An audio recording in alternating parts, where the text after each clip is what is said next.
Om Vakratunda Mahakaya Suryakoti Samaprabha Nirvignam Kuru Me Deva Sarvakaryeshu Sarvada Saraswati Namastubhyam Varade Kamarupini Vidyarambham Karishyami Siddhir Bhavatu Me Sada Gurur Brahma Gurur Vishnu Gurur Devo Maheshwaraha Gurudeva Param Brahma Tasmai Shri Gurave Namaha.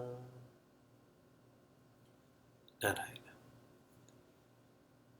Hari Om and greetings from Niagara Falls. What comes first? Sacrifice or dedication?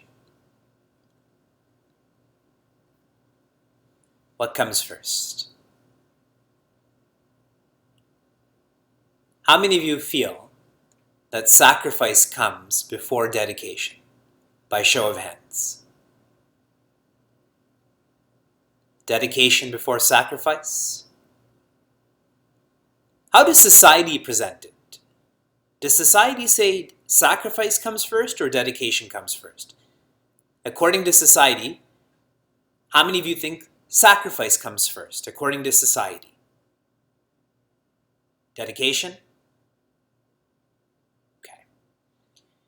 In society, what is presented is sacrifice comes before dedication in society. And I feel a reason for that is we tend to have these ego complexes about what we're giving up, isn't it? I'm giving up my time and I'm giving up my opportunity. And it's an ego complex because my ego still grows. But in the field of Vedanta and the science of happiness, dedication comes before sacrifice. And the focal point here is not what you're sacrificing, but rather what or to whom you're dedicated to. So that ego doesn't have space, doesn't have the opportunity to grow. I'm going to share this again in a different way. I just returned from Houston, and in Houston, I was teaching a group of youth. The camp was called Power of the Word, and we were taking up shlokas and mantras and how powerful they are. And I told them that dedication is when you give to the big, which empowers you to give up the small. When you start to give to the big, you're strong enough to give up the small. What is the small? Smallness like rumors, gossip, comparing, regrets, anxieties, because you're giving to the big. You're giving your thoughts, you're giving your passion, you're giving your resources. Now, why I'm introducing today's class, our last class, in this way. When a Devi comes to feel that the Devi is dedicated to her, she starts to feel dedicated then. When every one of us feels that our Bhagavati, I was going to say Bhagwan, Bhagavati, our Creator is dedicated to us, then it's irresistible. We can't help but feel dedicated also. And that's why this community has come together to internalize Guru Stotra, to feel how deeply the Guru Shishya Parampara is dedicated to us, to internalize Jagadisha Aarti, how deeply our Bhagavati is dedicated to us. Being together for 1 year, do you feel more dedicated? I pray that you do. I hope that you do. And if you do, this is factual, this is truthful. You are more aware of the Guru Shishya Parampara of Bhagwan, Bhagavati. In Jagadisha Aarti, traditionally, there are 8 verses. Traditionally, there are 8. And we put together a framework. What is the key word or the key role that Bhagavati plays in each verse? And so we explored, in the first verse, Bhagavati is a reliever. Relieves us of our pain and suffering, physical, mental. In the second verse, evolver. She helps us to evolve past pleasure, possession, position, to peace. That's why we should live, what we should live for. In the third verse, it is supporter. Guruji, Swami Tejomayananda, shared with us that everyone, including one's guru, will let one down. The only one who won't let us down is God. Now, I should stipulate this. Here I'm talking so highly about the Guru Shishya Parampara. They're going to let you down too. And that's only our misunderstanding of the Guru Shishya Parampara. They will never let us down, but we don't understand. Like an infant with a parent. And why I'm sharing supporter is that Guruji told us that any altar less than Bhagwan, we will feel let down. And that's why in the third verse this comes off quite clearly, that the final supporter of us is Bhagwan. In the fourth verse, Bhagavati plays the role of creator. Understanding the creator is utterly important because that's the only way to be at peace with creation. If one doesn't know the creator, creation will always torment us. And on that note, I'm letting all of you in on a secret that our Thursday study groups will be taking up Tattva Bodha. We're going to complete a lot of our Vedantic studying. We've gone through Atma Bodha, self-unfoldment. So Tattva Bodha is what we will be exploring. And why I'm sharing this in relation to the fourth verse is Tattva. We always think of Tattva as being the absolute, but that absolute manifests as a relative, the elements, as you and I. In the fifth shloka, Bhagavati is the forgiver. The forgiver. And this shows her large-heartedness. Only those who are large-hearted can forgive. She's infinite-hearted. In the sixth shloka, it's relator. I again am cautioning you, I'm not saying realtor, I'm saying relator. She's also a realtor, she's everything. But the one who understands us the most. We all like being with people who understand us, correct? And what's important to note about this is, we all want to be understood, but who's putting the effort into understand? Correct? Understood is a very important word to us, but understand, not so much. And there's a hypocrisy there. She understands us. The seventh shloka, she is our protector. She's our protector.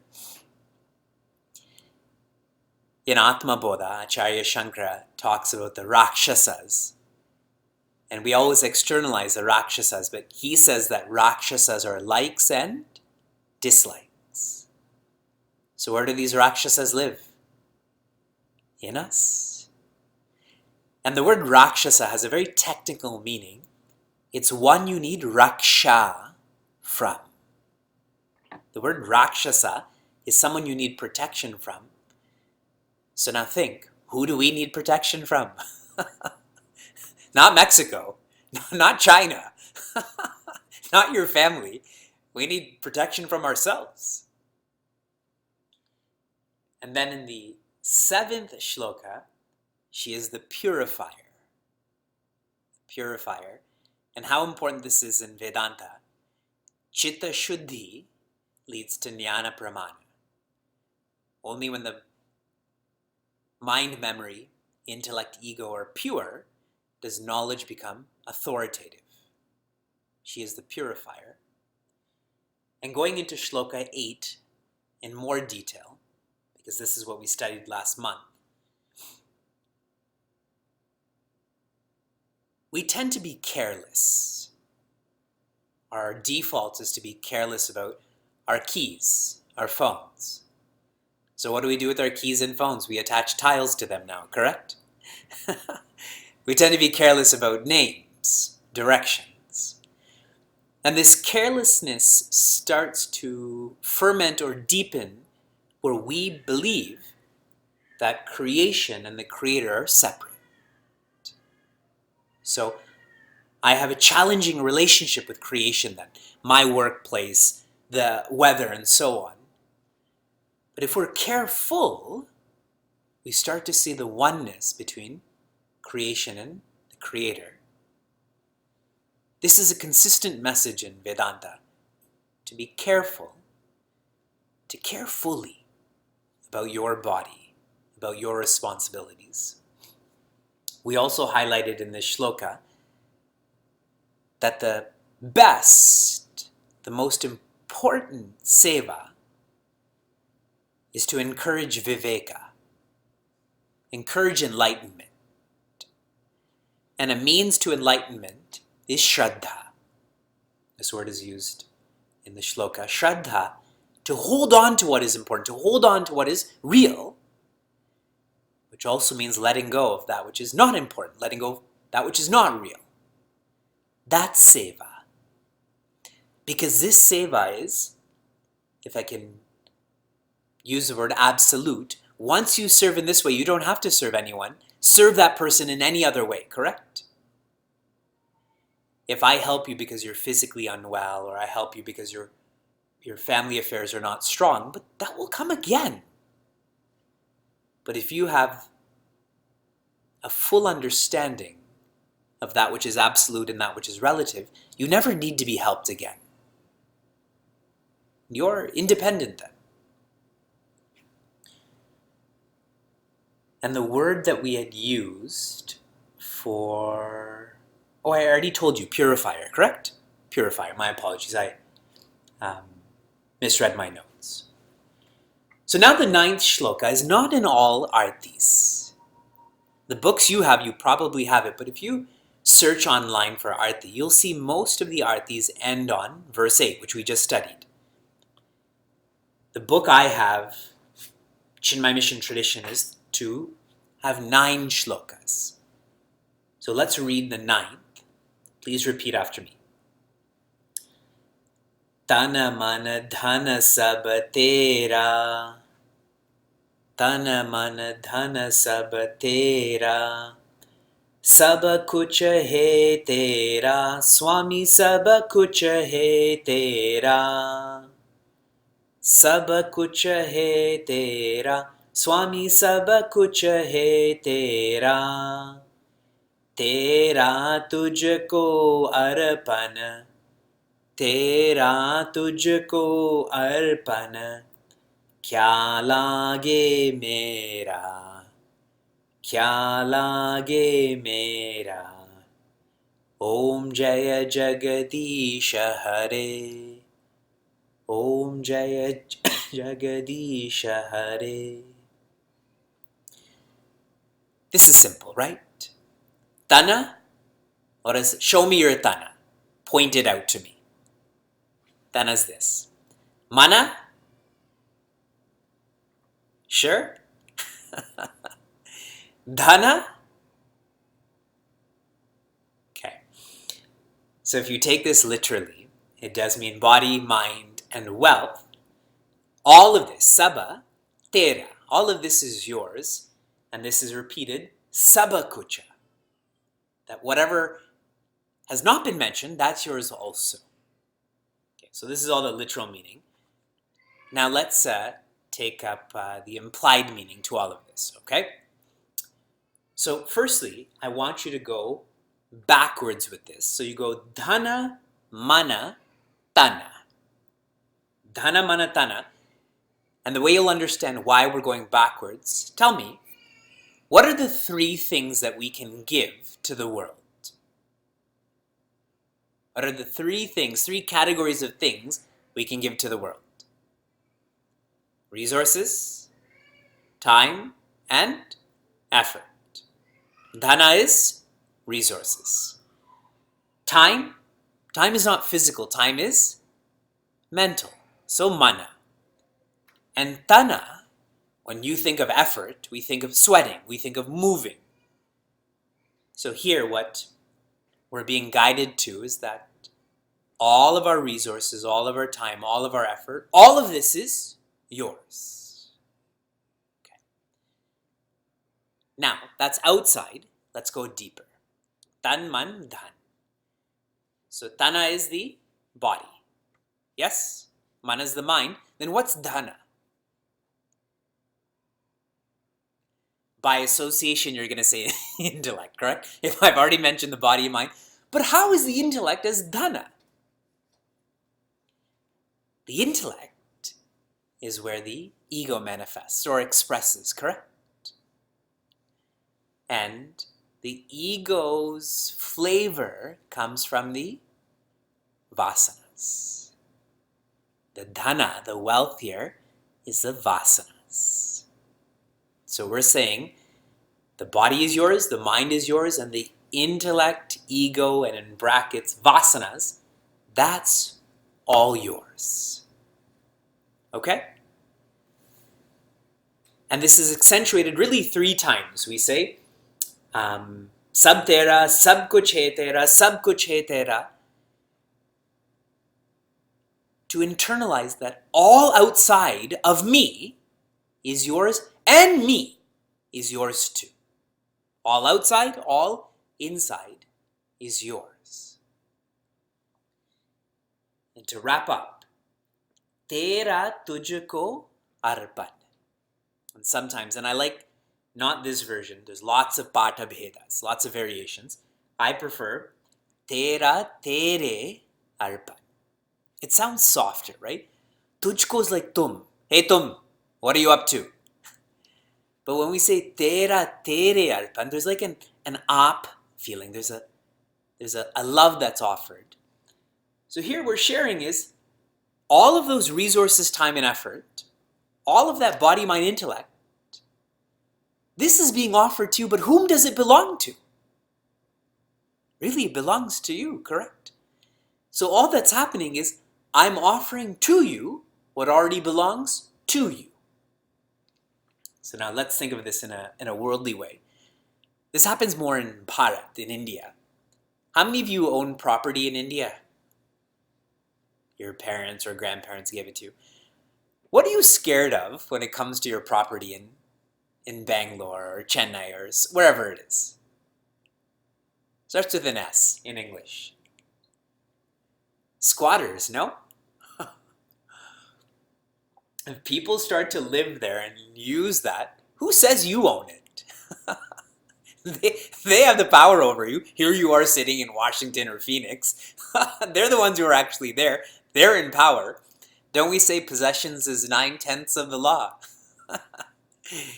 So we're all like squatters, isn't it? That none of this outside of us, none of this inside of us belongs to us, but every one of us fiercely fights for what's inside of us and outside of us. No? In our Honda CR-V, we have, if I'm in the driver's seat, then in the back right is where Shuka sits, and in the back left is where Vyasa sits. And Vyasa has a big elephant and Shuka has a small elephant. So when Vyasa has his big elephant, he goes, Vyasa's Anna. Anna is what he calls elephant, his brother essentially. See, Shuka doesn't have that sense of I-ness. He doesn't have that what's outside and inside, but Vyasa is developing that. Shuka does not. But really we, Sheila and I, own that, correct? They don't own anything. So to think carefully, when we say Tera Tujhko Arpan, there can't be even a trace of expectation. And the sad expectation we have is, in a family sense we call it appreciation. In the service field it's recognition, isn't it? I did this. People should call me on stage and so on. So what are we supposed to do about this? If everything outside and inside is Bhagavan, so what do I do? Dedication is not an action. Dedication is an intention. An intention. So if I go to my altar and I offer Bhagavan some food that I made, let's say, even though all of that is Bhagavan, but the intention, because the ego makes me feel that I and mine, and you and yours, but the intention is, I'm trying to connect I and you, mine and yours. That's what it means to be dedicated or arpana. Okay? So those three small words have a very deep implication. Dedication is facilitated by intention. So don't think just because you go to the mandir or to the ashram and you put this down, but if your intention is not there, if you're vigilance or you're not paying attention, if that's all not there, then that's not arpana. And you'll never feel prasada then. And the last line, kya lage mera, which means, what is mine? What is actually mine? Nothing is mine, because there's no me. That's what the sentiment of surrender is. How can anything be mine? Mine always has to mean me. But if I keep saying there is no mine, that also includes that there is no me. We call this surrender. So now here we have a lovely framework on how do we surrender. In a few weeks, I'll be speaking on Shiva Manasa Puja in our Washington, D.C. center. And the last portion of Shiva Manasa Puja of my discourses will be talking about surrender. And it's such a poetic word. Vibhishana surrendered, Prahlada surrendered, etc., etc. But how do we do that? How do we materialistically, egotistically, in a modern sense do that?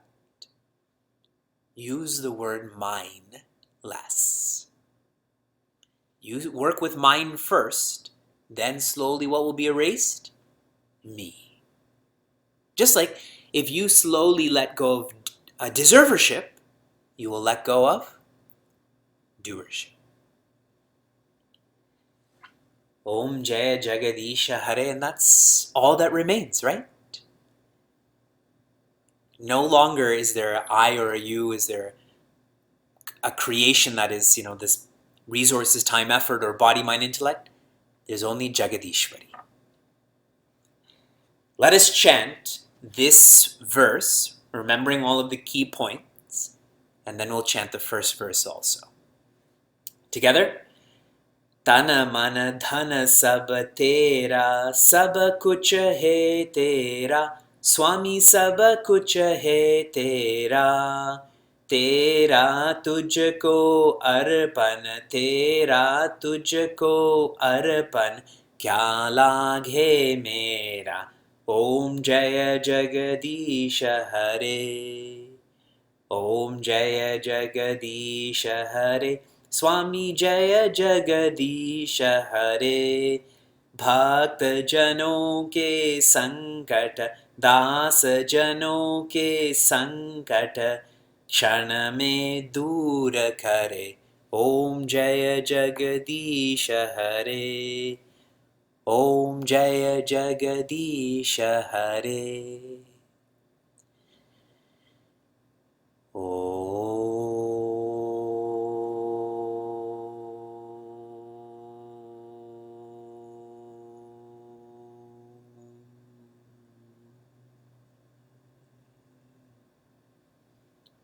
Narayana.